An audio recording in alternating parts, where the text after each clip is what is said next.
जहां एक तरफ मोहम्मद जुबैर को सिर्फ इसलिए गिरफ्तार कर लिया जाता है कि 2018 के एक ट्वीट को किसी ने रीट्वीट किया, पुलिस को इसकी इन्फॉर्मेशन दी और उसके बाद अपना अकाउंट उसने डिलीट कर दिया, जिसको लेकर के पूरी दुनिया में आवाज़ उठाई जा रही है। मोहम्मद जुबैर के लेकर के बहुत सारे लोग ऐसे हैं जो सवाल खड़ा कर रहे हैं फ्री जर्नलिज्म के ऊपर, आज़ादी के ऊपर। प्रधानमंत्री जब विदेश में जाते हैं तो आज़ादी की बात करते हैं, उसके साथ ही जिस तरह से एमरजेंसी लगाई गई थी इंदिरा गांधी के ज़रिए उसका जिक्र करते हैं।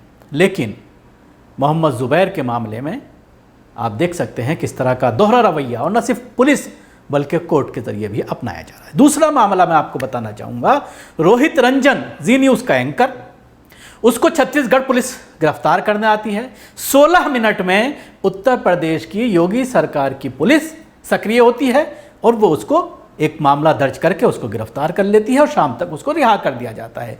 पूरे दिन छत्तीसगढ़ पुलिस से पूछती है, इन्फॉर्मेशन लेने की कोशिश करती है कि कहाँ पर है रोहित, लेकिन नहीं बताया जाता और उसके पास वो उत्तर प्रदेश छोड़ करके भाग खड़ा होता है।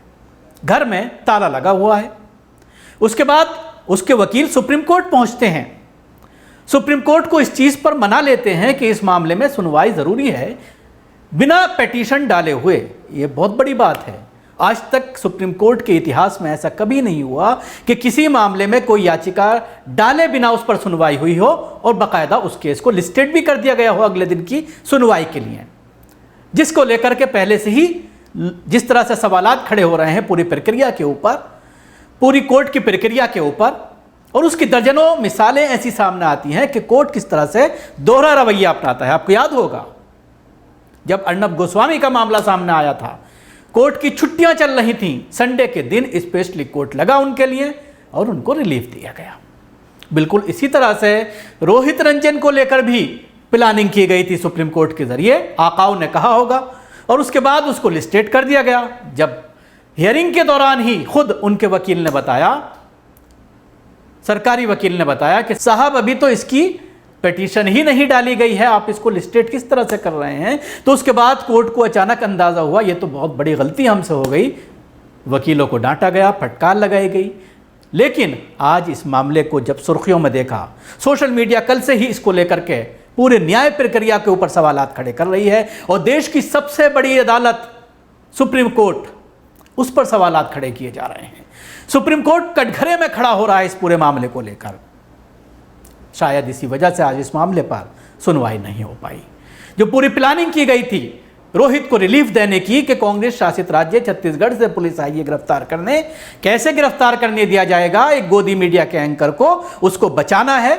और उसके बाद सुप्रीम कोर्ट को लगा कि हाँ जी ये तो जी न्यूज़ का एंकर है, और उसको बिना पिटीशन डाले ही केस को लिस्टेड कर दिया गया। और आज अगर पिटीशन ना डालने की गलती नहीं की गई होती वकीलों के जरिए और सुप्रीम कोर्ट के संज्ञान में ना आता तो शायद आज उसको रिलीफ मिल गया होता। उधर छत्तीसगढ़ पुलिस ने भगोड़ा घोषित कर दिया है रोहित रंजन को, यानी उसका कोई सुराग नहीं लग रहा है, सारे मोबाइल फ़ोन ऑफ्स हैं, उसके साथ ही घर पर ताला लगा हुआ है।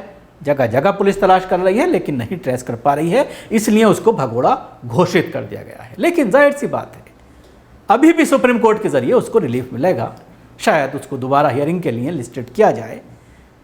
लेकिन इसके साथ ही एक चीज़ और मैं आपको बताना चाहूँगा, मोहम्मद जुबैर से मैंने आज शुरुआत की थी इस पैकेज की, तो मोहम्मद जुबैर को लेकर के जर्मनी में आवाज़ उठी है। ऑल्ट न्यूज़ के सह संपादक मोहम्मद जुबैर फिलहाल पुलिस कस्टडी में हैं और इधर देश दुनिया में उनके गिरफ्तारी को लेकर तमाम प्रकार की प्रतिक्रियाएं देखने को मिल रही हैं। इसी कड़ी में अब जर्मनी के विदेश मंत्रालय ने मोहम्मद जुबैर की गिरफ्तारी पर सवाल उठाते हुए कहा है कि पत्रकारों का उनकी पत्रकारिता के लिए उत्पीड़न नहीं होना चाहिए और न ही इसके लिए उन्हें जेल में डाला जाना चाहिए। हम पत्रकार मोहम्मद जुबैर के मामले से वाकिफ हैं। दरअसल जर्मनी के विदेश मंत्रालय की एक प्रेस कॉन्फ्रेंस के दौरान मोहम्मद जुबैर की गिरफ्तारी का जिक्र एक पत्रकार ने किया।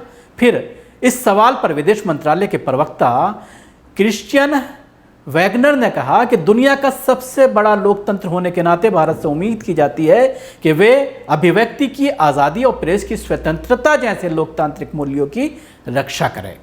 उन्होंने ये भी कहा कहीं भी बिना किसी रोक टोक और दबाव के पत्रकारिता नहीं हो पाना चिंता का कारण है। वैगनर के मुताबिक नई दिल्ली स्थित जर्मनी दूतावास इस मामले पर करीब से नज़र रखते हुए जर्मनी इस मामले में यूरोपीय यूनियन के कुछ देशों के भी संपर्क में हैं। उन्होंने बताया है कि ईयू ने इस मामले पर भारत से भी बात की है। इससे पहले अल्ट न्यूज़ के सह संपादक मोहम्मद जुबैर को अपनी कस्टडी में लेने के लिए सीतापुर पुलिस रवाना हुई थी। बताया गया है कि जुबैर को सीतापुर लाया गया है। यह भी बताया गया है कि गुरुवार को ही जुबैर को सीतापुर की एक अदालत में पेश किया गया है। हालांकि पुलिस ने अभी इसका खुलासा नहीं किया है। उसे वहां रखा जाएगा। मामले को ही ये पूरा मामला उस समय उठा था जब मोहम्मद जुबैर को धार्मिक भावनाएं आहत करने के आरोप में गिरफ्तार किया गया था। उनके 2018 के एक ट्वीट का हवाला देकर उनके खिलाफ मामला दर्ज किया गया था। उन पर आरोप है कि उन्होंने धार्मिक भावनाओं को चोट पहुंचाई। इसके साथ ही जिस तरह से और ईडी का इस पूरे मामले में इन्वॉल्वमेंट आया है, 3 और धाराओं में एफआईआर दर्ज की गई है मोहम्मद जुबैर के खिलाफ, तो कहीं ना कहीं सवाल इन दोनों मामलों को लेकर हो रहे हैं कि एक जी न्यूज़ का पत्रकार है, एक मोहम्मद जुबैर है जो इनकी फर्जी खबरों का खुलासा करता है। मोहम्मद जुबैर सलाखों के पीछे है और दूसरे के लिए पूरे न्याय प्रक्रिया लगी हुई है कि किस तरह से छत्तीसगढ़ पुलिस से उसको बचाया जा सके। उत्तर प्रदेश पुलिस ने अपना काम किया, अब सुप्रीम कोर्ट की बारी थी, लेकिन कहीं ना कहीं मामला पकड़ा गया और उसके बाद काफ़ी थू हो रही है। शुक्रिया आपको। हमारी कोशिश कैसी लगी ज़रूर बताएं। हमारे यूट्यूब चैनल को सब्सक्राइब करना ना भूलें। इसके साथ ही बेल आइकन जरूर दबाएं। अगर आप ये वीडियो फेसबुक पर देख रहे हैं तो पेज को लाइक करें, उसके साथ ही फॉलो भी करें। धन्यवाद।